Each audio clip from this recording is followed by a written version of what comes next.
just the skin over the bone. His name is Mohammed, he's 18 months old, and he weighs 6 kilos. See, the Zionists inherited their tactics from past colonizers and past genocides. So let's look to the past to understand what lies ahead. We'll start with Ireland.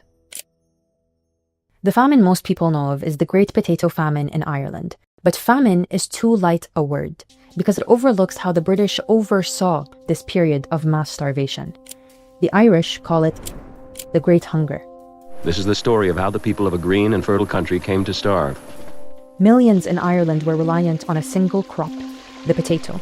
Records say people were consuming between 5 to 6 kilograms of potatoes a day.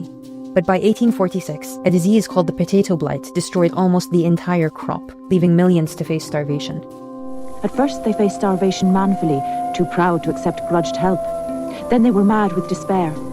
The British had occupied and colonized Ireland for over 700 years and should have been responsible for delivering relief. But they were actually responsible for making the famine as disastrous as it was.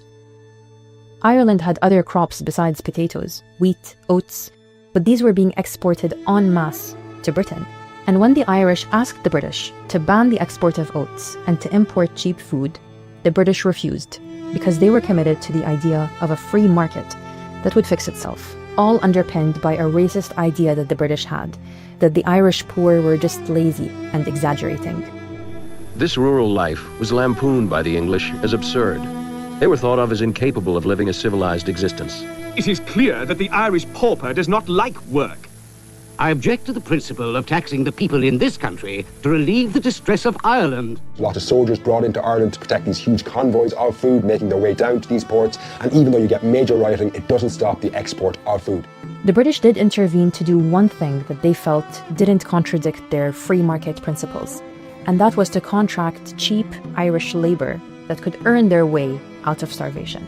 And these are starving poor people who have to do this work. So very quickly, reports start appearing in the Irish and indeed the British press about people falling down dead on these projects. They're so weak that when they start to do this really heavy work, they start to collapse and die on these projects. It's estimated that in the winter between 1846 and 1847, 400,000 people died, mostly of disease, because they were too weak and malnourished to fight off any illnesses. In total, 1 million people perished, and 2 million people fled overseas. And the trauma of those who survived still ripples throughout history.